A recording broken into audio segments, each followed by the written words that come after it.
আমি কেবল কোহলিকে দেখছিলাম, শুধুই বিরাট কোহলিকে দেখছিলাম। What a man, what a cricketer, what a champion. শুধু আমি যে দেখছিলাম তা না, ক্রিকেট বিশ্বের প্রতি জোড়া চোখ ওই বিরাট কোহলির উপরেই ছিল। আহমেদাবাদের স্টেডিয়ামের ওই লক্ষ দর্শক কোহলিকেই দেখছিলেন, তার সতীর্থরা কোহলিকেই খুঁজে ফিরছিলেন।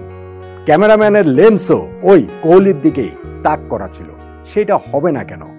আইপিএলে প্রথমবারের মতো যে চ্যাম্পিয়ন হলেন বিরাট কোহলি, আইপিএলে প্রথমবারের মতো যে চ্যাম্পিয়ন হলো রয়্যাল চ্যালেঞ্জার্স বেঙ্গালুরু। দেখুন, কুসংস্কার তো কুসংস্কারই, কিন্তু ক্রিকেট বা স্পোর্টস যারা ফলো করেন তাদের সঙ্গে কুসংস্কারের একটা সংযোগ রয়েছে। এইবারে টুর্নামেন্টটা শুরু হওয়ার আগেই মনে হচ্ছিল যে বিরাট কোহলি এইবার আইপিএল এর 18 নম্বর সিজন, তার জার্সি নাম্বার 18, কখনোই আরসিবির হয়ে তিনি শিরোপা জিততে পারেননি। একমাত্র ক্রিকেটার যিনি এই 18টা আইপিএল ধরেই কখনোই ফ্র্যাঞ্চাইজি বদল করেননি, সেই বিরাট কোহলির এই 18তে এসে প্রথমটা হয়ে গেলেও যেতে পারে। এবং এক্স্যাক্টলি ঠিক সেই জিনিসটাই হয়েছে। রয়্যাল চ্যালেঞ্জার্স বেঙ্গালুরুর জন্য এই শিরোপা জয় যেমন একটা বিশাল বড় ব্যাপার, কোহলির জন্য তাই। তার ক্যারিয়ার, তার ওই চ্যাম্পিয়নের মতো ক্যারিয়ার, যেই ক্যারিয়ারে তিনি ভারতের জার্সি গায়ে ওয়ানডে ওয়ার্ল্ড কাপ জিতেছেন, টি20 ওয়ার্ল্ড কাপ জিতেছেন, চ্যাম্পিয়ন্স ট্রফি জিতেছেন, সেই বিরাট কোহলি এখন আইপিএল এর শিরোপাটাও জিতলেন। পুরো ক্যারিয়ারের একমাত্র যে অপূর্ণতা ছিল প্রবাবলি সেইটাও তার দূর হয়ে গেল।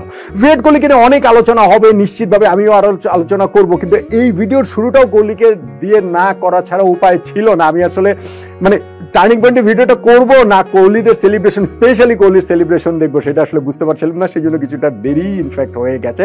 তারপরে এখানে এই ফাইনালটা মাত্র 6 রানে যে আরসিবি জিতলো, পাঞ্জাব কিংসকে যে হারালো, সেই জায়গাটাতে টার্নিং পয়েন্ট কোনটা তা নিয়ে একটু আলোচনা করছি। আমার সঙ্গে প্রবাবলি আপনাদের অনেকের টার্নিং পয়েন্টটাই মিলবে না। দেখুন, এখানে কোহলির কথা যখন বলছি, সেই আবহে পাঞ্জাব কিংসের কথাটাও বলতে হবে, কেননা এই টুর্নামেন্টের শিরোপা তারাও কখনো জেতেনি। তারাও হচ্ছে গিয়ে সেই 3টা দলের একটা দল ছিল যারা প্রথম টুর্নামেন্ট থেকে অংশ নেওয়া সত্ত্বেও কখনো শিরোপা জেতেনি।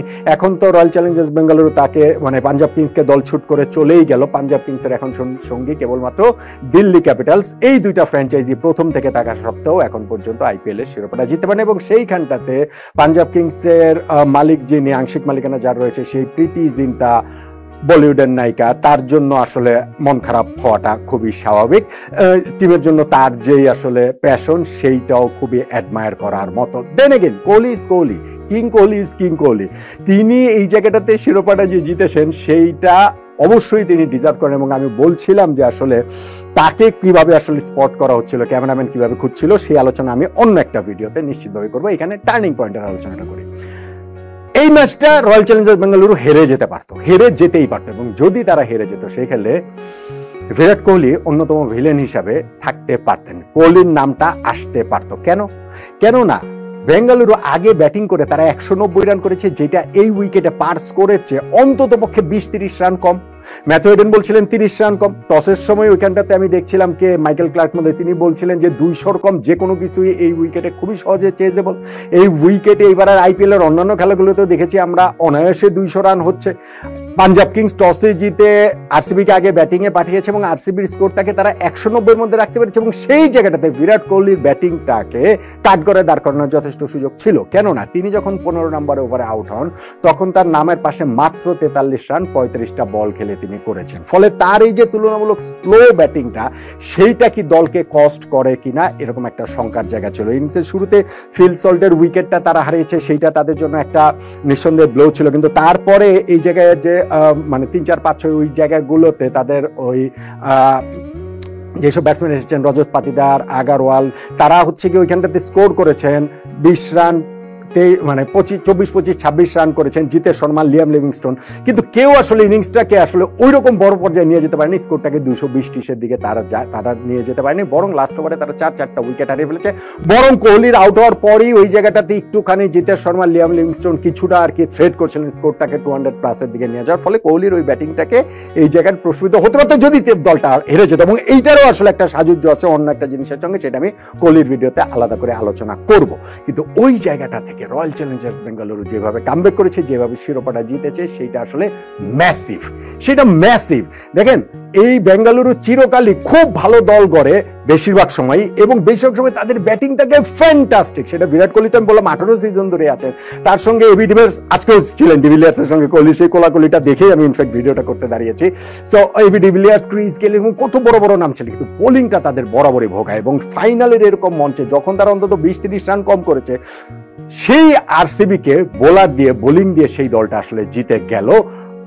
প্রথম শিরোপা জয়টা আসলে এই জায়গাটা যে ল্যাকিংস ছিল সেইটা আসলে পুরোপুরি দূর করে দেয়া হলো। 190 রান ডিফেন্ড করতে নেমে যে জিনিসটা হয়েছে, যে পাঞ্জাব কিংস তারা একটা কুইক স্টার্ট চেয়েছিল, সেই কুইক স্টার্টটা হয়নি, তারা 1 উইকেটে 52 পাওয়ার প্লেতে করেছে। প্রিয়াঙ্ক সারিয়া এই কাঞ্চি টাঞ্চি লেগে কয়েকটা চারটোর হয়েছে বটে, কিন্তু এরপরে তিনি তার লাক শেষ হয়ে গেছে, তিনি যখন আউট হয়ে গেলেন পাওয়ার প্লেতে ওই একটা উইকেট আরসিবি তুলে নিল। এবং তারপরে গিয়ে ক্রুনাল পান্ডিয়া বোলিং এ এসে তিনি প্রাপ সিং রান সিং এর উইকেটটা তুলে নিলেন, যিনি 20 ছিলেন, এবং যিনি কিন্তু একটা লাইফ পেয়েছিলেন, রোমারিও তাকে হচ্ছে গিয়ে লাইফটা দিয়েছিলেন, সেটা খুব বেশি কস্টলি হয় না, 9 রানের মধ্যে লাইফ পেয়েছিলেন, 26 রানে তিনি আউট হয়েছেন। এটা ইনিংসের 9th ওভারের ঘটনা। কিন্তু 10th ওভারে, ভেরি নেক্সট ওভারে আরো একটা ঘটনা ঘটলো, খুবই গুরুত্বপূর্ণ ঘটনা। উইকেট, শ্রেয়াস আয়ারের উইকেট, পাঞ্জাবের ক্যাপ্টেনের উইকেট, যিনি গত ম্যাচটাতে ওই রকম একটা অসাধারণ ইনিংস খেলছেন, যে এই পুরো আইপিএলেই অসাধারণ খেলছেন, যিনি এই আইপিএলে পাঞ্জাব টিমের মানে কি কিংসের একেবারে সিম্বল হয়ে তিনি রয়েছেন, তার ওই উইকেটটা পাঞ্জাবের জন্য একটা বিগ বিগ বিগ ব্লো আসলে ছিল নিঃসন্দেহে। তারপরও আপনি যদি হিসাব করেন 10 ওভার শেষে তারা 81 উইকেট, পরের 10 ওভারে 110 রান প্রয়োজন, এইটা তো আসলে সম্ভব, খুবই আসলে সম্ভব। ক্রুনাল পান্ডিয়া তার স্পেলটা যেভাবে শুরু করেছিলেন শেষটাও তিনি করলেন সেভাবে, তার স্পেলের লাস্ট ওভারে তিনি জশ ইংলিশের উইকেটটা তুলে নিলেন, যিনি 39 রানের একটা ইনিংস খেলেছিলেন, এবং তিনি উইকেটে থাকলে এই ম্যাচটা আসলে পাঞ্জাব কিংসের পক্ষে জেতাটা খুবই সম্ভব ছিল। ক্রুনাল পান্ডিয়ার রোলটা খুব গুরুত্বপূর্ণ। তিনি বোলিং করেছেন, 4 ওভার বোলিং করে 17 রান দিয়ে দুইটা উইকেট তিনি তুলে নিয়েছেন। ফলে ক্রুনাল পান্ডিয়ার স্পেলটাকে টার্নিং পয়েন্ট হিসেবে আপনি বলতে পারেন, অবশ্যই আপনি বলতে পারেন। এরপরও শেষ 5 ওভারে তাদের প্রয়োজন ছিল হচ্ছে গিয়ে 72 রান, সেটাও আসলে সম্ভব ছিল। শশাঙ্ক সিং, নেহাল ওয়াদেরের মতো ব্যাটসম্যান, মার্কাস স্টোয়নিস তখনও বসে আছেন, ফলে এটা আসলে তাদের পক্ষে নেওয়াটা খুবই সম্ভব ছিল। যখন 16 নম্বর ওভারটাতে জশ হ্যাজেলউডের বলে তারা তুলে নিল 17 রান, শেষ 4 ওভারে দরকার 55 রান, আরো খুবই এক্সাইটিং ফিনিশের দিকে এগোচ্ছিল, কিন্তু ওই জায়গাটাতে ভুবনেশ্বর কুমারের ওভারটাতে 3 বলের মধ্যে তিনি দুইটা উইকেট তুলে নিলেন। নেহাল ওয়াদেরের উইকেট তুলে নিলেন, নেমে মার্কাস স্টোয়নিস ছক্কা মারলেন, ভেরি নেক্সট বলে স্টোয়নিসের উইকেট তিনি তুলে নিলেন। 3 বলে এই 2টা উইকেট তুলে নেওয়ার পর ওইখানটাতে আসলে ম্যাচটা শেষ হয়ে যায়, পুরোপুরি শেষ হয়ে যায়। আমার কাছে মনে হয় যে এরপর আর পাঞ্জাব কিংসের জয়ের কোনো সম্ভাবনা ছিল না।